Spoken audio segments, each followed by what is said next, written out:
Hello everyone, welcome to the super special Christmas edition of Talk HR UK. I'm Simon Geere, and when I'm not enjoying the company on podcasts of great HR leaders, I am helping HR directors, MDs and CEOs recruit the best HR talent in the southeast of the UK. That's quite enough of that. Good morning, our guest today is the fantastic David Hodges. Hello Dave. Hi Simon. Hi, great to see you again, David. I've known David, a really long time. I know I was 31. I won't reveal your age, David, but I was 31 and I'm far from that now. David's got a really interesting career history. He, like me, has been an external recruiter. He's moved from that to an internal recruiter and is now head of HR for the very well-known and diverse organisation Thales, based in West Sussex. And today, David is joining me for the highly Christmassy topic of how we solve the problem like experience. And this is a title we came up with really around, I suppose it's that age-old argument around experience versus potential. Is that fair to say, David? Introduce yourself. Yeah, absolutely. Yeah, absolutely. It's a really good point. Nature versus nurture is the other one. Inherent born capabilities versus talent, all of these interchangeable terms that sort of get thrown around, and obviously lots of books out there that equally sort of throw the two arguments around. Excellent. Well, we spoke a few weeks back. David was kind enough to give me a ring and ask me, you were doing some research for your own organisation for Thales about this subject, and it got us thinking that there was probably a conversation to have about it. So that's what led to this today. Now, starting off, I've been throwing it over to you, Dave, on your journey from a recruiter to now head of HR for one of the business units at Thales. What have you learned so far, really, about how experience is used in candidate selection?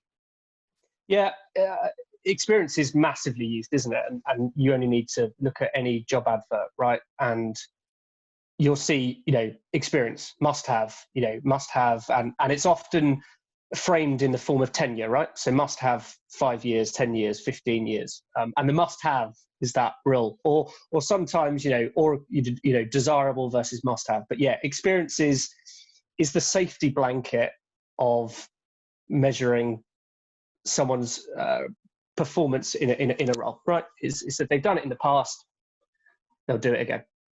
So it's prevalent. It's the cornerstone of recruitment, I would say. I would agree. It's the first thing I'm asked when I'm hiring for a client is, what's your experience? How many years in, whether it's this industry or with this product or whatever it is.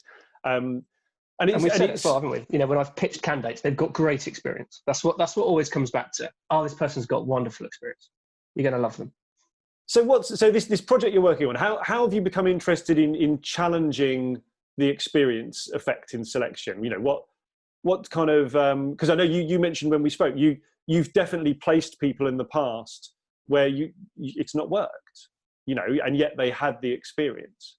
So tell us a bit more about that. Yeah. So certainly, you come into recruitment, and you pick up what we've always done in the past, right? Which is experience, right? So you end up recruiting based on experience, and as I moved in-house, shall we say, what became important is you live with your recruitment, right? You're put into a position where, and I remember there's certain roles that we come into and you go, Dave, can you go and find us X? It's really urgent. We really need to find someone. And you go out there and you do your normal recruitment stuff. And when you go in-house, you're then heavily involved in selection. So that's the biggest difference between external and internal, which is a whole nother podcast in itself. But fundamentally, you go into the selection process, and it's really not something you're set up for. You learn in the external world, right? Because you suddenly go, okay, you found four great candidates. So which ones are the greatest, Dave? And that, they're genuinely often looking at you around those sort of things. And then you suddenly go, well, experience, right? This person's got more experience. We've done a number of interviews. You told me they must have this. They've got this, therefore, winner, right? Winner. And everyone goes, yeah, absolutely great. Let's make them an offer. We'll bring them in. And it really doesn't work out. How are they getting on? It's not going very well, Dave, if I'm honest with you. Just really completely surprised us. Yeah, absolutely. And as you start to do lots of these, you start to go, okay, that one worked. they're amazing, they're the best things ever, you know, really, really great job, or, no, this one hasn't worked out so well. And, you know, I really started to understand, well, why? How do I do more of the really, really good people that you're saying is really, really great, and less of the a bit hit and miss, or, you know, or they're just okay, you know, and that's, you know, 90% of the time that, you know, they're just okay, and you kind of go, oh, I really wanted you to tell me they were exceptional, and that was the best piece of recruitment ever you've had, because that's really, really good feedback. And then you start to wonder, well, why is it? And that's when I started to go, well, I keep doing the same thing, which is experience, right? There doesn't seem to be a correlation between experience or what you're telling me is valuable experience. And that's kind of where it started to enlighten it to me. And then then I got shown into the world of psychometrics. And fortunately, I got really, really good sort of development understanding around how people start to use psychometrics. So when we talk about psychometrics, we're talking about personality profiles, cognition, motivation. These are what we start to describe as sort of natural preferences. Okay, so one of my natural preferences, I score high on the openness scale. So I'm open to new experiences relative to the normal audience, right? Okay, which is the question then asks, well, why is that relevant? Okay, but if you want to come up with new creative ideas, you have to be open to challenging the old ideas. So therefore, you could deduce or induce that someone, if you want creative and some level of innovation, high levels of openness must be somewhere in that team. So you can start to use psychometrics to start to better predict performance. And that's really where the sort of nature, nurture or pieces come around, which is the natural preferences, which starts to look at how can we predict someone will operate in that sort of side. And the reason experience used to be on that side is that past performance predicts future performance, right? Completely. That's always the school of thought, wasn't it? Exactly, which is true. To a certain extent, it's absolutely true, right? If you follow any, I can pick any skill. I can pick up the phone, right? I can press the button. I've done it in the past, therefore I can do it again, right? The button's in the same place. It's the same thing. So the assumption with past performance is the same as future performance, or past performance predicts future performance, assumes that the construct of performance is the same. And we know roles are becoming more and more complex, more variable, more unpredictable. And especially as we've moved through the industrial revolutions, sewing factories, I used the Mr. Bucket example, right? Mr. Bucket's dad, really simple job. He used to screw toothpaste lids on toothpaste in a factory. So really simple, really no variables, very little complexity to that role. So actually knowing that he could screw toothpaste lids on was a fairly good assumption that the next shift that he would do, he would still be able to screw toothpaste lids on. And that's where the value comes in from experience. And it's almost been sort of hung around for generations. And now we've gone through the third industrial revolution. We're now moving into that sort of industry 4.0. And nobody's still gone, that experience thing, is that still valid? And that's the point where I got to, where kind of going, it doesn't feel valid, or not to the point where I can differentiate along those levels. So it's interesting because recruiters and hiring managers, as you say, they will grab onto experience in a role or in a sector as often the overriding piece, at least until we get to the face-to-face stage. So how do we help them choose people? I mean, is it simply weaving psychometrics into that process, or how there's obviously a mind shift basically that needs to take place to start assessing potential versus experience? Yeah, and potential is made up of both your current capabilities. So you can describe that as your experience, your behaviours, and your technique, shall we say, technique or skill, and all these, and equally, so all these descriptors are interchangeable, right? Some people call experience skills, capabilities, competencies.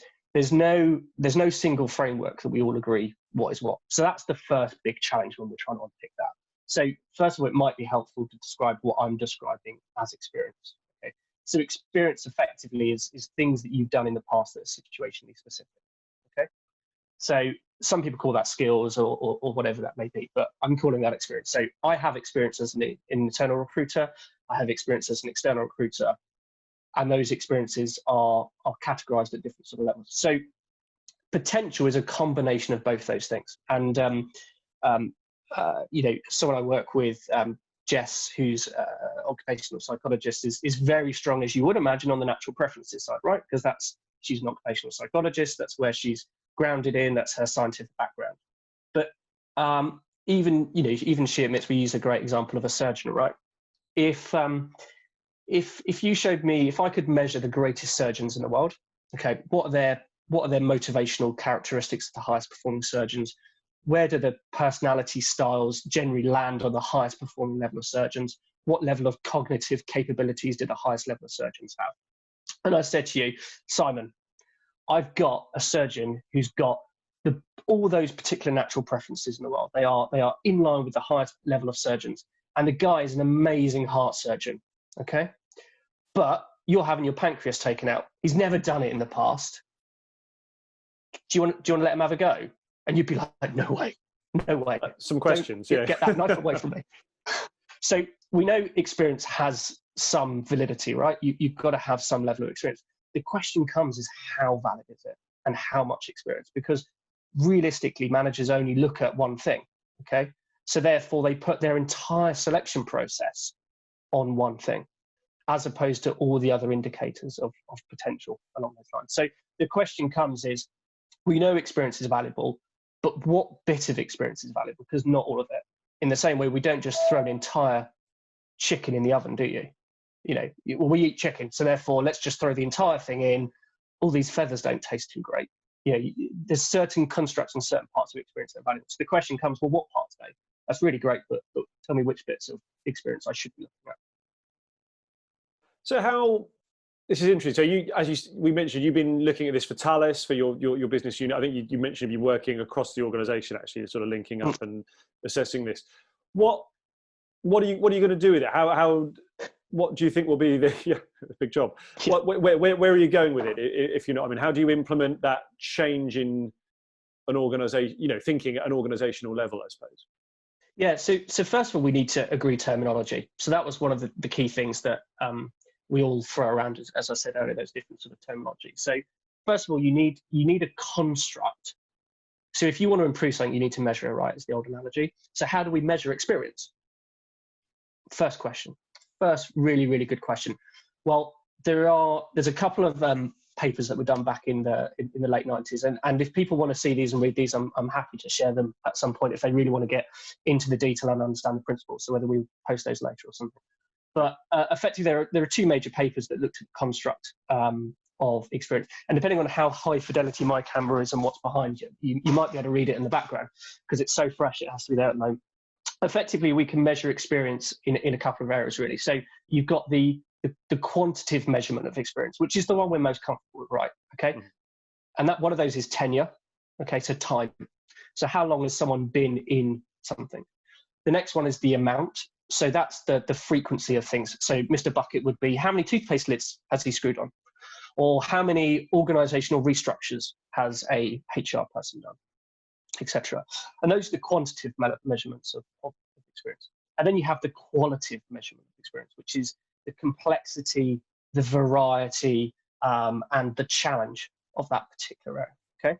And then you can measure those at different points, okay? Because then you've got those angles. So if you imagine a sort of those down the side, and then you've got the task. So you can measure tenure, and you can measure time, you can measure complexity, variety, and challenge at a task level. You can measure it at a job level. You can manage it even at a work group level. So the types of individuals and everything you're working with, right? You can then measure it at, an organizational level. Okay, so is it a public company? Is it a private company? Is it a listed? Is it privately owned? Is it based in Singapore? Is it based in Mexico? All these different things you can start to measure at. So we start to build a construct of what we mean by experience. And the obvious one that everyone falls onto is tenure, right? That's the obvious thing. It's that quantitative measurement. But actually, we know when we start to look at it, I think what we're actually inherently measuring, certainly when I was recruiting, I spoke to you, and when I spoke to other recruiters, they'd often come up with this this tenure of, well, sort of 3 to 5 years experience is really valuable. And you start to understand, okay, well, why 3 to 5 years? What is it? Why is this 3 to 5 years? And there's a really interesting point around when we looked at when they start to understand the measurements of the quality of experience. So remember, the challenge, the variety, and the complexity, was they described it as the developmental punch that comes from experience. And that's what sort of anchored me onto something here and going, developmental punch. And part of my professional background is obviously this, but there's also an angle that I think has helped me massively to try to understand this. So I've got an 8-year-old son, and about 2 years ago, usual sort of age, 5, 6, he started to show real interest in football. And I have and Simon, we've discussed in the past, genuinely, I have no interest in football. I had 2 left feet. I was the super sub growing up at football. And as soon as I could give it up, I did. So I have no interest in football. And suddenly my kid suddenly decided that he wanted to play football. So I was like, okay, fine. This is a massive commitment. Wet mornings and all those things that parents that do this or play understand. And then, so he started playing football. But then a year ago, effectively, he took the position of taking a goalkeeper, right? Yeah, okay, absolutely right. So, which is, I started to understand there's a really specialist position in football. And actually, most football training for young kids doesn't take into account goalkeeping. So in the usual parenting side and being, a HR person and developmental oriented, I thought, well, how can I help it? So I started to look into how do kids develop. And then basically it ended up with me helping the manager now coach a football team. So I have no understanding, very little understanding of football. I'm just understanding what inverted centre backs are. That sort of, this is inherently natural for most people. It's the level of geekiness, but that also started to help me. Well, how do kids learn? And specifically, not all practice is valuable. So I was really fortunate to get in touch with and start to connect with a guy called Dr. Mark Williams, and he's pretty much a world-renowned expert on skill acquisition. So he's in the academic world, and he's written many, many books around skill acquisition. So these two paths started to come across. I'm trying to understand why is some experience valuable and some experience isn't. And I'm also starting to learn about skill acquisition and those sort of areas. So first of all, you've got this paper that sort of talks about how we measure it. And then you've got this developmental punch that we've come up with. And then there's a really interesting, from the skill acquisition side, paper called Anders Ericsson, the guy that wrote this in the 90s. Sadly passed away this year, but redid another paper back end of last year. And the people that came up around this was deliberate practice. Now, anyone that's read Malcolm Gladwell's Outliers or any Matthew Said bounce, I think it is, will understand this, and they'll know it as the 10,000 hour rule. Okay. And this was a really infamous paper that effectively tracked violinists. And I'm sure I'm going to misrepresent this to the deep skill acquisition experts affecting this, but they tracked violinists, and effectively they looked at, Anders Ericsson looked at the correlation between expert performers and what made them expert performers. Why, he wanted to understand. Why are some of them expert and some of them aren't? Exactly this. Is it nature? Is it nurture? Were these just born to be amazing violinist players? Or is this, and what they found is this term called deliberate practice. So the higher level of experts spent more time in what they called a deliberate practice. And deliberate practice has a very, very specific terminology. It is coach-led practice that is aimed specifically at improving an underdeveloped skill. Okay, so It's not enjoyable. So if you're, I don't know if you've ever played a musical instrument in the past, but again, something I wasn't very good at as a kid. But when I did learn something, I just played that one thing because I enjoyed being able to play that one thing. I didn't then go, but I don't know how to play this, so I'm going to do it. And that's because it's uncomfortable and it's difficult. Okay, learning something, football's a great example. Kids don't want to use their underdeveloped foot. So when you tell them, most of them are right-footed, you can only shoot with your left foot. Oh, they get really annoyed because it's uncomfortable, it's difficult, and they just want to score goals, right? But we know they need to develop that ability to use both feet, because only 50% of the time are they going to be on the right side of the pitch where the right foot or the left foot is going to be valuable. So you have to balance in that developmental. And Anders Ericsson basically created this really famous, and Malcolm Gladwell incorrectly called it the 10,000 hour rule, which effectively says if you want to be a master at something, you need to commit to 10,000 hours of deliberate practice. Okay? So there's some element in deliberate practice. So we know there is empirical evidence that shows deliberate practice, and expert performance is correlated. Okay. And then the next piece I then started to look at was you're starting to combine these two areas around what exactly is valuable experience. And there's another set of papers that start to talk about, which starts to get into an area that you might remember from your L&D days, is what we call experiential learning. Okay. And this was a great sort of piece around experiential learning. And this is where it started to come back to. I started to understand, okay, I'm talking to recruiters that they talk about the 3 to 5 years. We've got this construct of what we call experience, by the task, the quantitative, the qualitative, and it measures this developmental punch. We know expert performers, and when we're talking about high performers, what we're looking for are expert performers, right? When we're recruiting, the value is in finding the best. And the best isn't always necessary for every position, but fundamentally, I've never met a recruiter that says I find average candidates. It would be an unusual USP. Exactly, right. So we start to say I find the best candidates for you. I want the best person for the job. So we're talking about expert performance, the highest performers in those areas. And we know there's a correlation between expertise and time spent in this deliberate practice area. Not just any practice. It's not just the playing that same song you like really, really well for 10,000 hours. It's difficult. It's motivationally intense. It's resource constrained because you need an expert or coach around that.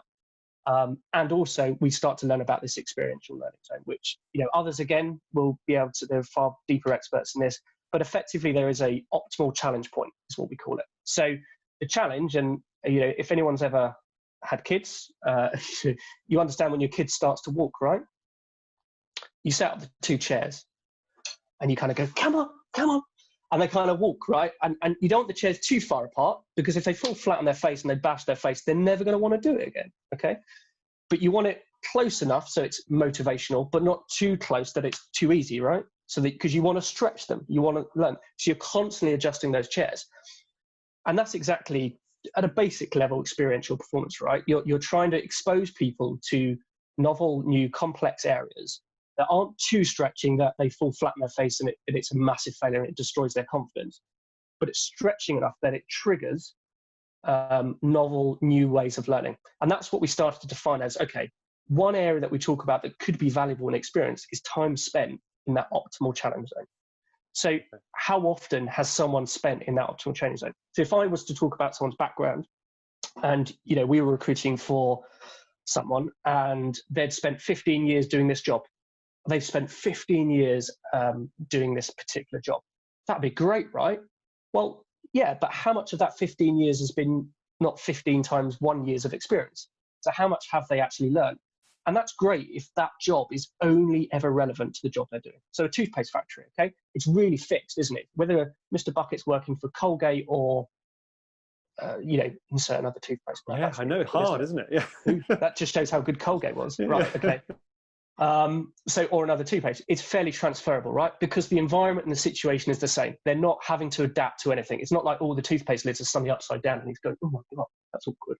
It's the same sort of thing. Whereas finding a job that any one of us are recruiting for now and doing it in one area is the same as another. So a great piece is one alone is recruitment, right? If you're good external recruitment, you must be really good at internal recruitment. Doesn't work. And I've seen that. We've recruited some great external recruiters and they can't do it.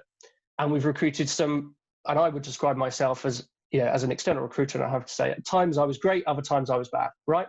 There was a massive variance, but I seem to have done pretty well internally. So not all talent is transferable. And there's a great book by Boris Groysberg, which is around the portability of talent. And it starts to talk about, it measures, it's a really interesting point that measures a group of a particular profession, which is fairly similar, right? Okay, and recruitment's not a bad example, right? You could, there are other HR recruitment organizations out there, okay? And you could go to any one of those offices and the candidates are the same, right? And the clients are the same. So there's not much change on that sort of side. All you're really doing is shifting an office, right? But when Boris Groysberg measured this, he measured market analysts, which again, really similar sort of variable position. They would move one office block and go and work for another big financial firm as doing a market analyst. And their performance would drop off.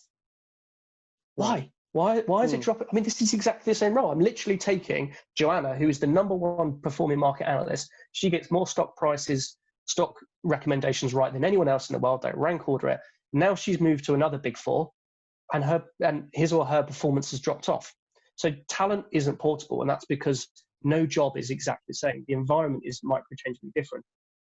No job is ever reliant on just you. There's no such thing, I don't think, as a single contributor role anymore. We still say they're single contributors because they're not managing teams, but they're still reliant on other people's performance.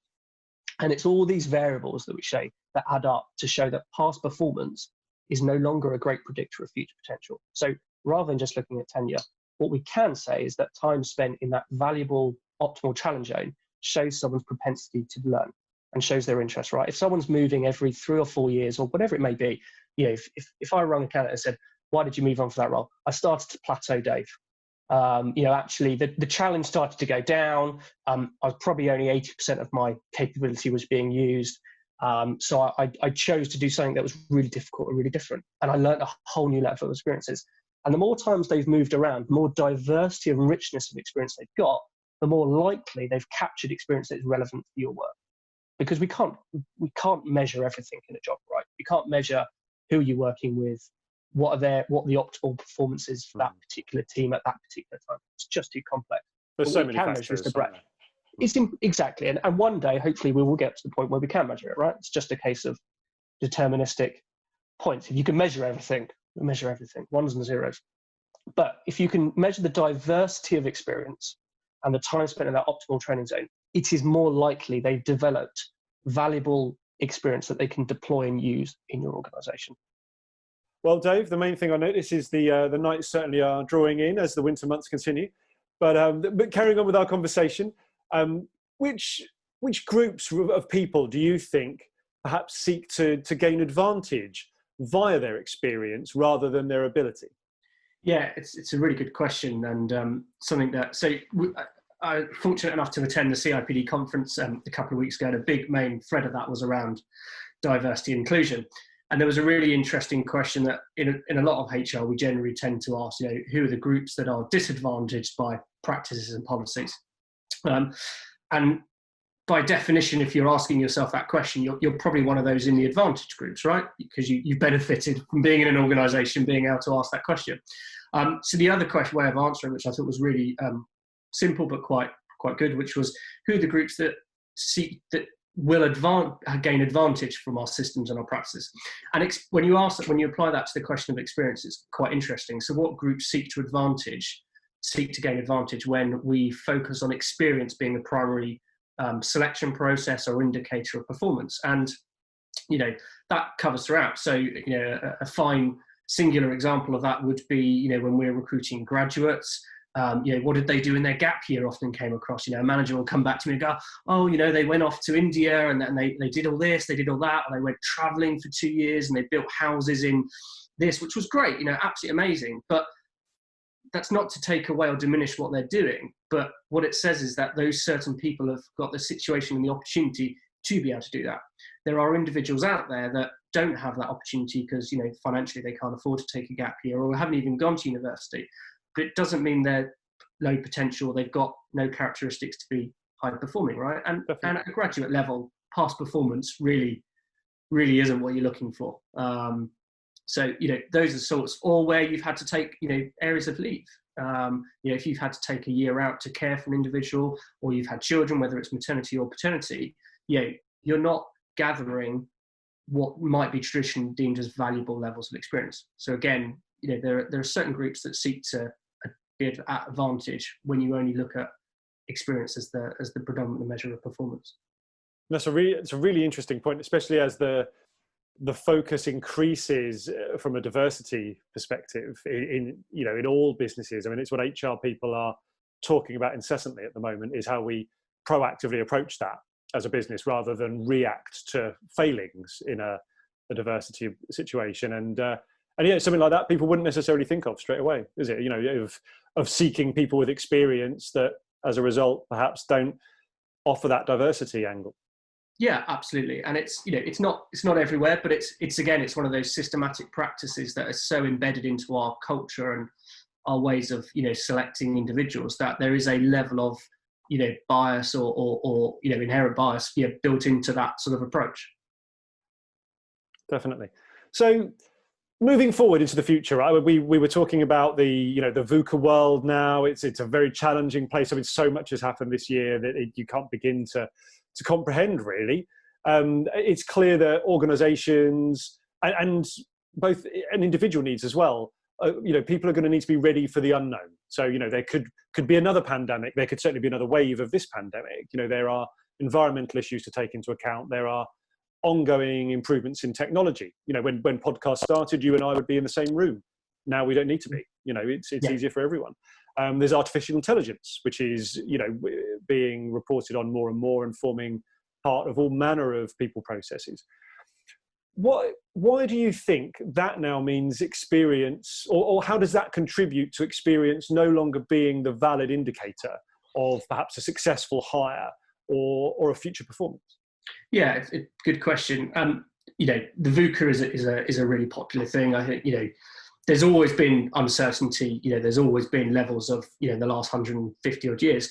Quite rapid change relativity. But we're in a changing world.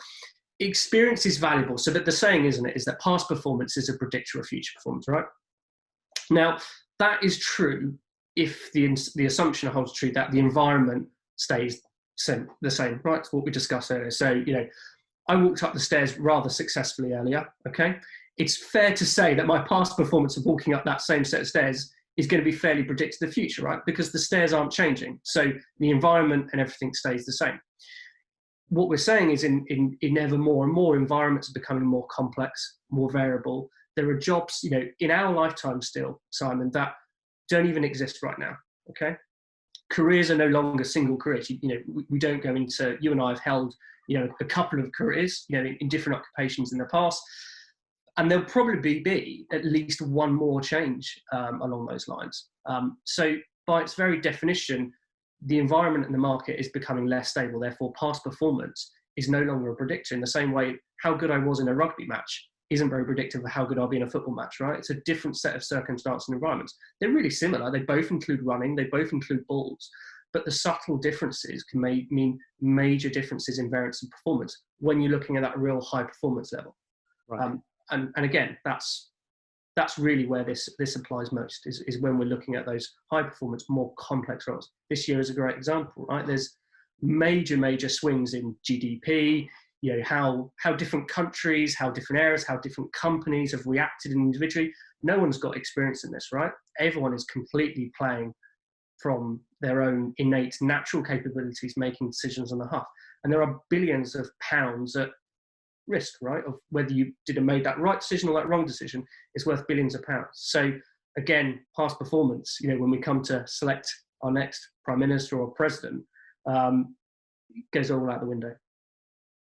So you can call it the half-life of experience. Before experience was fairly valuable, the times were stable, but the half-life now is really compressing of experience. And what you did 5 years ago, even in the same profession, if we talk about HR, experience of embedding Ulrich models, and Ulrich is on its way out to a certain extent. That's quite a 1990s, 2000 type area. Agile HR is the new buzz and the new comms. So actually no longer that person that was great at setting up shared service centres. All of a sudden, now we're looking for individuals with experience of who can define what a scrum master is and what is a product owner when we come to human resources. Again, all that experience is suddenly in 10 years, 15, 20 years has dropped off by the wayside. And that's only going to increase. Definitely. You probably just upset an awful lot of people who are still trying to get the business partner model embedded in their business. And now it's like setting up to the party, isn't it? Oh, then traffic was awful. Oh, yeah. Everyone's kind of gone. But well, this is it. I still hear about it genuinely because it's such a cultural shift. And yeah, you're quite right. I mean, we did a podcast with Steph South from HSBC a few weeks back, all about agile. She's really big in that space, and it's definitely those are the skills to develop, and how an organization can change its approach to getting things done more efficiently, more quickly. So I agree with you. And much more customer focused. In HR, we're very good at focusing on the policies and practices, right? And we get involved in our HR bubble. Inclusivity, diversity, resilience, all these things are really, really interesting. But are they the areas again where we're going to improve performance? But it's another Another session. So other questions. So we've got a couple more to go. What other changes to traditional views do you think hiring managers now should be aware of and should be considering? You know, one of the things we discussed was frequent job movers, and that's always a good thing to address here. Yeah, so there's a really good point. So there's something that, so when we talk about that optimal challenge zone, so there's a study earlier in that's in 2004 that really identified what we call that optimal challenge point. And they defined this optimal challenge point as it's difficult enough to push you to develop new skills, but not so challenging that it is completely beyond existing capabilities. The optimal challenge point is likely to entail failing around 1/3 of the time, okay? And it goes back to, you know, when we're teaching our kids to walk, right? You want that right distance. And occasionally they're going to fall over. And if they're falling over 1/3 of the time, it's probably stretching enough, but it's not completely demotivating. So if we take that, which is what we're trying to do, is apply that, okay, how does someone learn and develop skills that are relevant for the job they're going to be doing? And remember, learning skills and acquisition, when we look at experiential learning, isn't just through the passive intake of knowledge, right? Me telling you how to do something, it's the experiential side that yields long-term learning.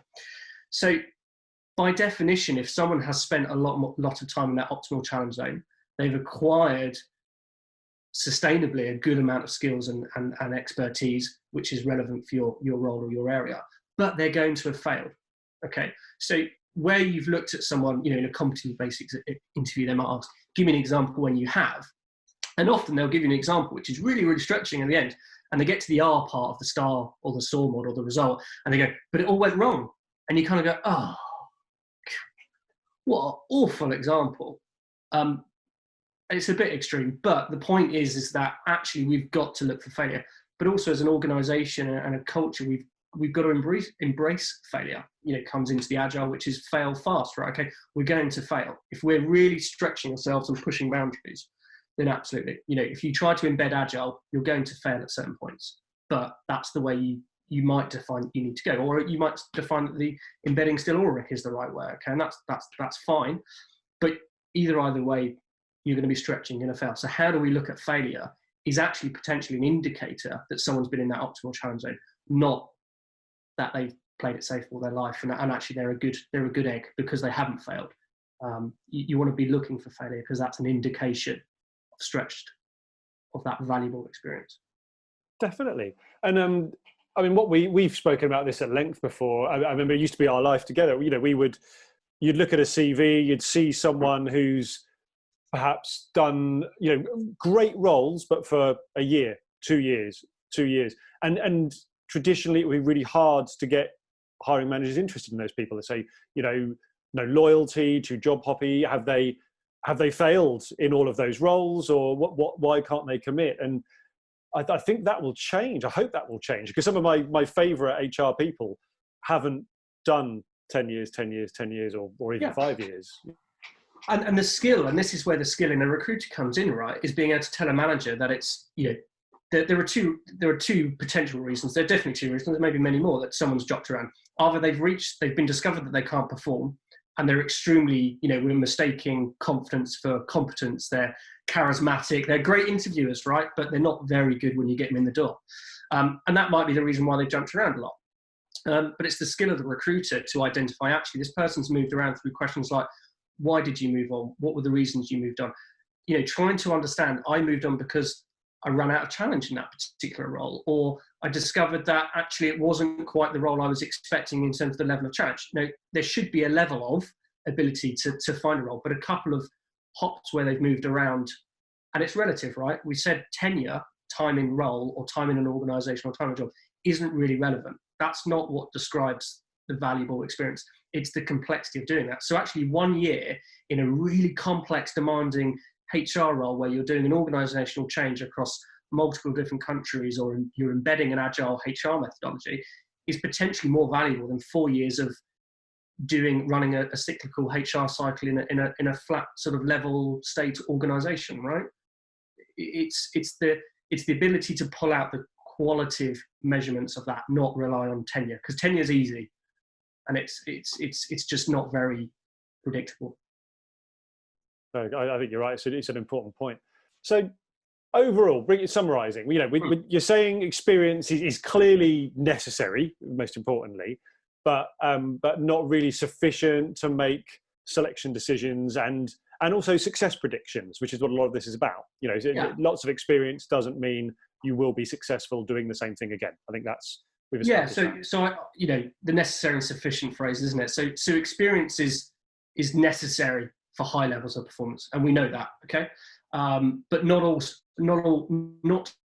all experience is equal. So it's got to be the right type of experience. It's got to be specific and valuable to the role that you're going to be doing, or the potential roles that you're going to be doing that we don't yet know, okay? Or the scenarios that we might come up against. So part of the challenge with job descriptions is they're very fixed in time, right?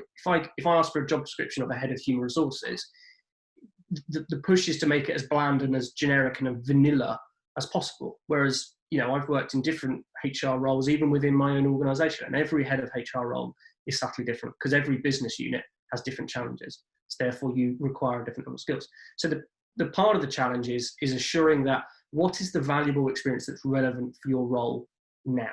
And when I say now, in the next 2-3 years, okay? So what business cycle are you in? We're coming out of COVID. So, are some companies in a major cash flow negative situation? What does that impact for your HR investments? So all of a sudden, HR people that can do more with less might be more valuable than HR people that have previously worked in your sector. If you're in the banking industry, wasn't it? If you're in the banking, let's find a HR person who's worked in the banking industry because they'll understand us. Well, what if your banking industry now looks more like the retail industry? Exactly. So actually, what are the specific skills and experiences that are valuable right here, right now? And where are the likely scenarios that person would have experienced them? And then look at, while they experience them, have they experienced the same level of experience for 15 years, or is it a short sort of term where they've done lots of really valuable, interesting stuff where they've constantly been in that zone? So look for that optimal challenge point, I guess is what I'm saying. So when you're hiring and recruiting, not all experience is equal. Look for the bits that are specific and valuable to your role, but also where people have spent time in that optimal challenge point. And there's good questions and good ways of finding those out. But also, if you can, supplement it with other things as well. Psychometrics are useful, but again, you've got to be careful how you apply them. Generic, just doing generic psychometrics without, again, understanding what are the particular parts of the role that are going to predict high performance. Cognition is a great example, right? And it's another one that divides people. How valuable is cognition? And generally the science says it predicts performance quite highly.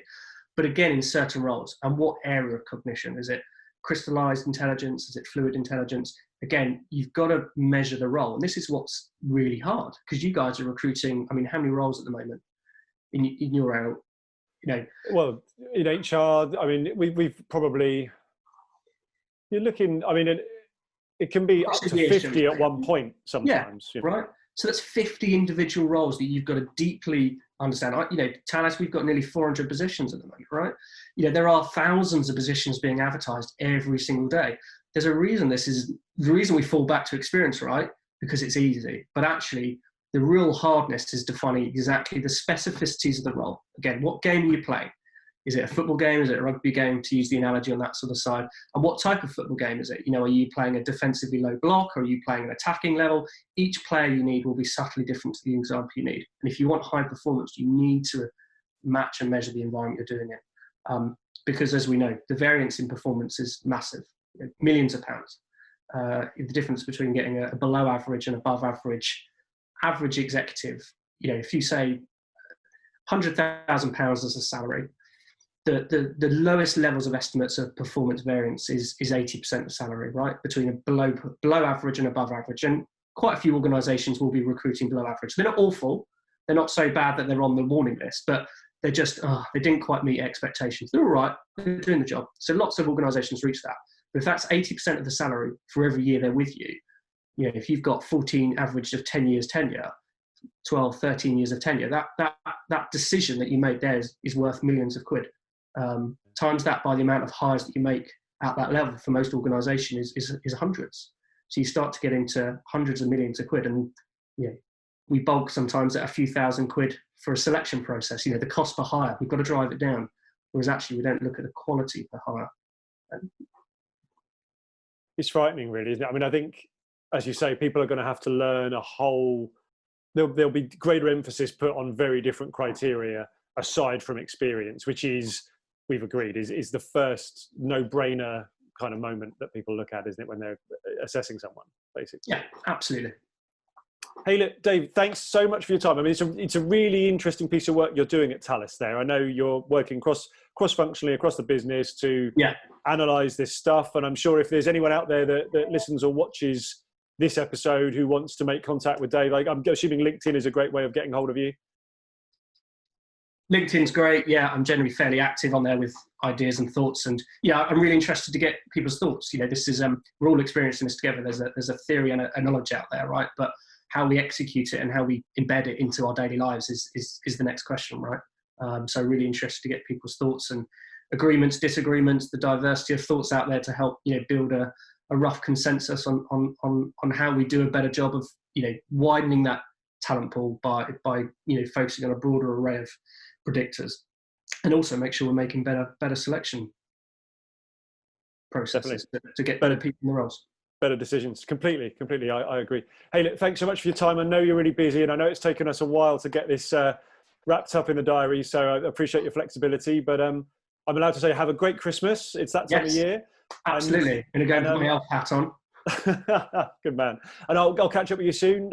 Thanks a lot for your time again, David Hodges. Many thanks. Thank you.